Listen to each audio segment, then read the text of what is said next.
Business Club de France, le magazine des entreprises qui font bouger la France. Michel Picot sur BFM Business. Bienvenue, nous commençons cette émission cette semaine avec un dossier spécial. À l'heure où beaucoup d'entreprises ont du mal à trouver des investisseurs en France, la finance islamique peut-elle permettre aux entreprises d'être plus compétitives? Pourquoi? Et surtout, comment cette finance a-t-elle résisté à la crise? Et enfin, pourquoi avons-nous peur de la finance islamique? Nous allons aborder tout dans ce dossier, sans tabou et sans détour, avec nos invités dans un instant. John Persenda est le président du groupe Sphère. Il a posé il y a quelques jours en marinière pour vanter le Made in France. Son groupe, qui fabrique des emballages plastiques, vient de recevoir le label Origine France Garantie. Par ailleurs, il entend développer les sacs biodégradables en France avec pour objectif, en 2020, tous les sacs seront bio. Il viendra nous en parler.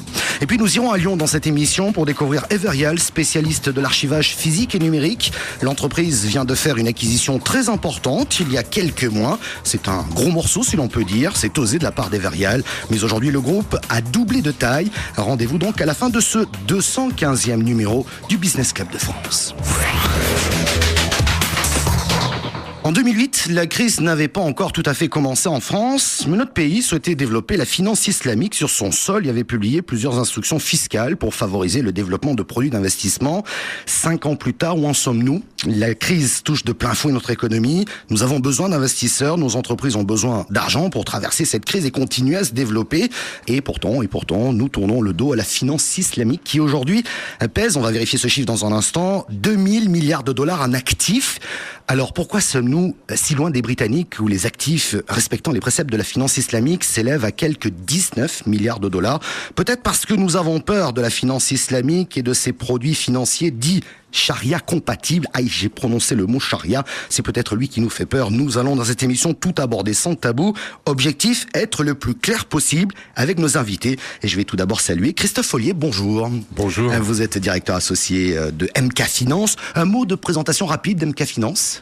Alors, MK Finance est aujourd'hui un des principaux acteurs d'accompagnement des entreprises, que ce soit bien sûr dans l'ensemble de la vie des entreprises, que ce soit en termes de rapprochement d'entreprises, en termes de cession d'entreprises, bien sûr en termes de conseil et aussi de financement. Oui. Alors justement, dans le cadre de vos activités, j'imagine que vous vous intéressez, voire vous proposez aussi des solutions liées à la finance islamique dans le cadre des investissements. Alors, ce n'est pas encore le cas. Par contre, une de mes préoccupations dans le cadre de mon activité aujourd'hui, c'est de pouvoir aider les entreprises dans leur compétitivité, c'est de pouvoir aider les entreprises en accompagnement de fonds propres. Alors, on va le développer dans un instant, mais il y a une solution via la finance islamique?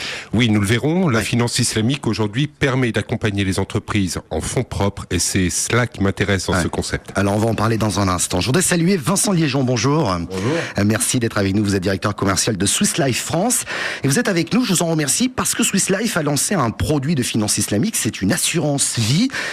C'est le premier contrat d'assurance vie conforme donc au principe de la finance islamique. Vous savez que, en regardant un petit peu et en préparant cette émission, j'ai vu que nombre d'assureurs et de banquiers proposaient ce type de produit, mais non pas en France, à leurs clients à l'étranger.